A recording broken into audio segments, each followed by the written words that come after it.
Welcome. Today, I want to talk to the person who feels like they're failing everyone.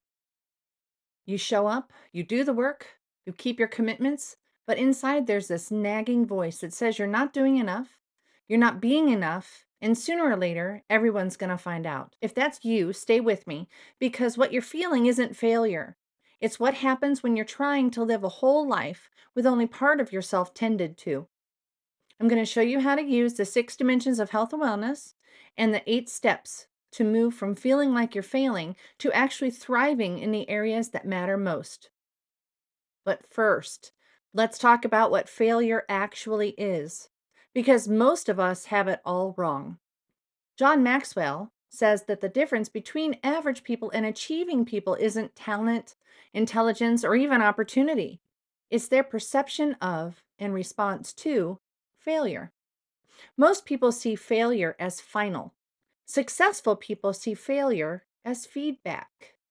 Most people personalize failure and think, I am a failure. Successful people see failure as an event, not an identity.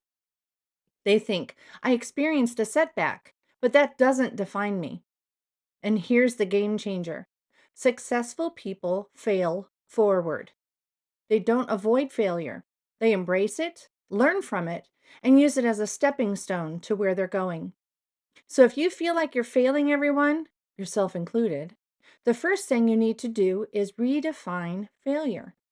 You're not failing, you're fragmenting. Most of us aren't failing. We're just trying to live a whole life with only part of ourselves tended to. We're giving pieces of ourselves to different areas while ignoring the foundation that holds it all together. And then we wonder why everything feels so hard. The problem isn't your effort. The problem is you're running on empty in one or more of the 6 dimensions of your life. And that emptiness is bleeding into everything else. Let's get specific. The 6 dimensions of health and wellness give us language for what's actually happening. Emotional wellness is your ability to recognize, name, and regulate what you're feeling. When this dimension is neglected, you might find yourself irritable, numb, or swinging between extremes without understanding why. Mental habits are the thought patterns and mindsets that either fuel you or drain you. Negative self talk, worst case scenario thinking, perfectionism. These aren't personality traits, they're mental habits, and they can be changed. Physical health is how you're caring for your body: nutrition, movement, rest, medical care. When you're not sleeping, not eating well, not moving, your body will start to send signals: fatigue, brain fog, illness. Your body is not separate from your calling, it's the vessel for it. Vocational wellness is about how your gifts, your strengths, and your calling are being expressed in your work, paid or unpaid. When this is neglected, you feel stuck, underutilized, or like you're just going through the motions instead of making a contribution. Social wellness is the quality of your relationships, your boundaries, and your sense of belonging. Are you surrounded by people who see you, support you, and sharpen you? Or are you surrounded by drainers, critics, and people who take but never give? Financial wellness isn't just about budgets. It's about whether money fuels your mission or creates constant anxiety. It's about generosity, contentment, and the scripts you've believed about money since childhood. Here's the thing: you can't fail in one dimension without it affecting the others. If you're emotionally depleted, your relationships suffer. If your physical health is ignored, your work suffers. If your vocational life feels meaningless, your mental health takes a hit. That's why you feel like you're failing everyone. You're not failing, you're fragmented. And the solution isn't to try harder. Let me say that again. The solution isn't to try harder, it's to fail forward. Maxwell says if you're not failing, you're probably not really moving forward. Failure is the price we pay to achieve success. The question is, will you fail forward or fail backward? So here's how you fail forward using the 8 steps. Step 1, begin within. You need to get honest, not harsh, not judgmental, honest. Where are you right now in each of the six dimensions? What's thriving? What's gasping for air? You can't change what you won't name. And here's the failing forward part. When you look at where you are, you're probably going to see some failures, some neglect, some mistakes. Don't personalize it. Don't say, I am a failure. Say, I have neglected this area, and now I have information to move forward. Step two, solid footing. Once you see where you are, you need to define where you're going. What does success actually look like in this season? Not someone else's version, yours. Rooted in your calling, your values, your actual life. Maxwell says successful people don't let isolated failures define their whole life. They see the bigger picture. So define your bigger picture. What are you actually trying to build? Who are you called to be? Step three, hindrances.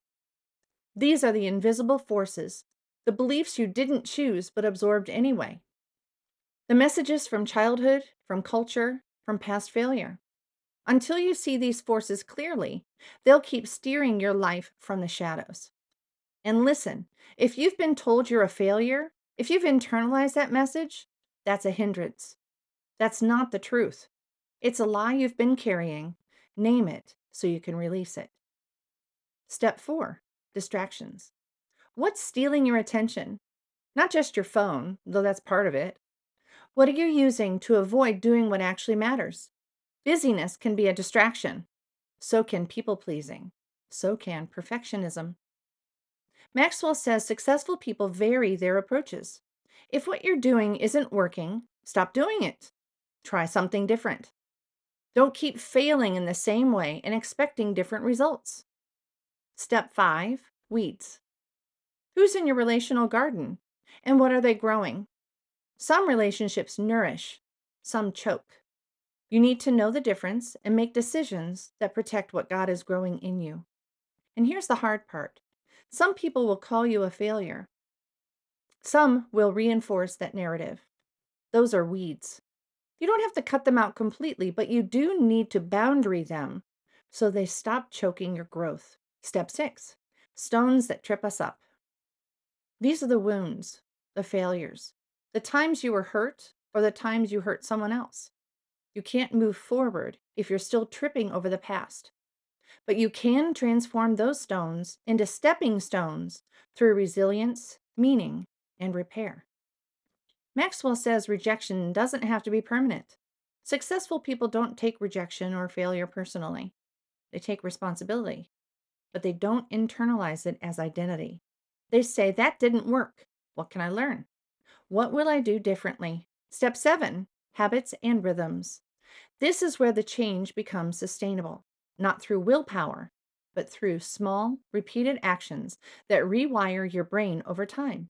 You build a rhythm that holds even when your motivation fades. Maxwell calls this bouncing back, resilience, the ability to get knocked down and get back up. And you build that through daily habits that strengthen you, not deplete you. Step eight, the power of community. You cannot do this alone. Accountability, encouragement, shared rhythms. Community isn't optional. It's the engine that keeps you moving from stuck to unstoppable. And here's what community does. It reminds you that you're not a failure. It reminds you that everyone fails. It holds you accountable to fail forward instead of backward. So here's how you actually do this when you're already stretched thin and feel like you're failing. First, schedule 30 minutes this week, just 30. Grab a journal and work through begin within reflection. Ask yourself, which of the six dimensions feels most neglected right now? Don't guess, be honest. Maybe it's emotional. You're holding so much for others that you haven't processed your own feelings in months. Maybe it's physical. You're exhausted, sick more often, running on caffeine and stress. Maybe it's social. You're surrounded by people, but feel completely alone. Pick one, just one dimension. That's your starting point. Now walk that dimension through the steps. Step two, solid footing. What would it mean for this dimension to be healthy in this season of your life? Write it down. Step three, hindrances. What beliefs or patterns are keeping you from tending to this area? Maybe you believe taking care of yourself is selfish. Maybe you think you don't have the time. Name it. Step 4, distractions. What's pulling your attention away from working on this? Social media? Overcommitting? Avoiding hard conversations? Write it down. Step 5, weeds. Are there relationships or influences that are making this dimension harder to tend? Not every relationship is meant for every season. Be honest about what's choking your growth. Step 6, stones. What past wounds or failures make this dimension feel risky or hopeless? Maybe you tried to set boundaries before and got criticized.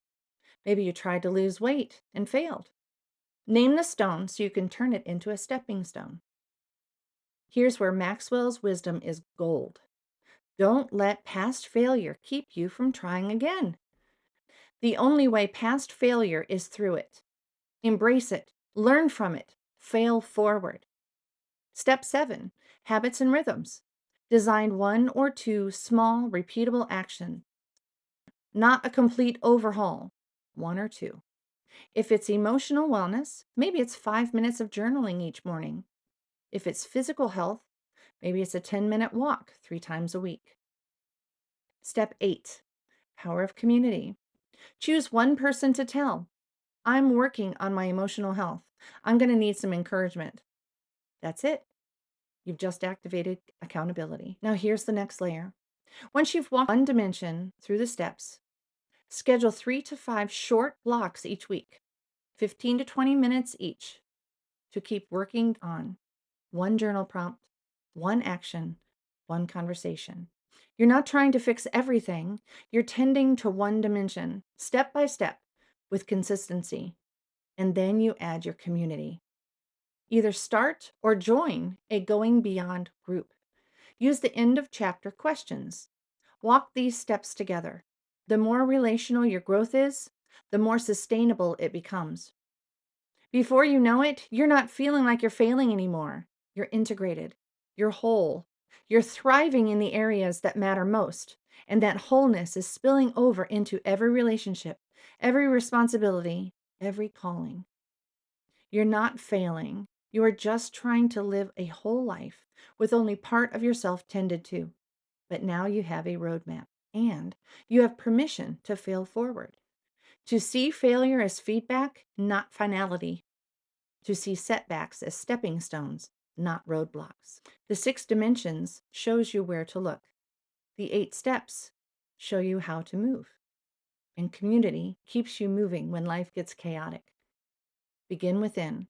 Give yourself solid footing. Face your hindrances, distractions, weeds, and stones. Build habits and rhythms. Step into community. You will move from feeling like you're failing everyone to living a life that genuinely matters to God, to the people you love, and to yourself.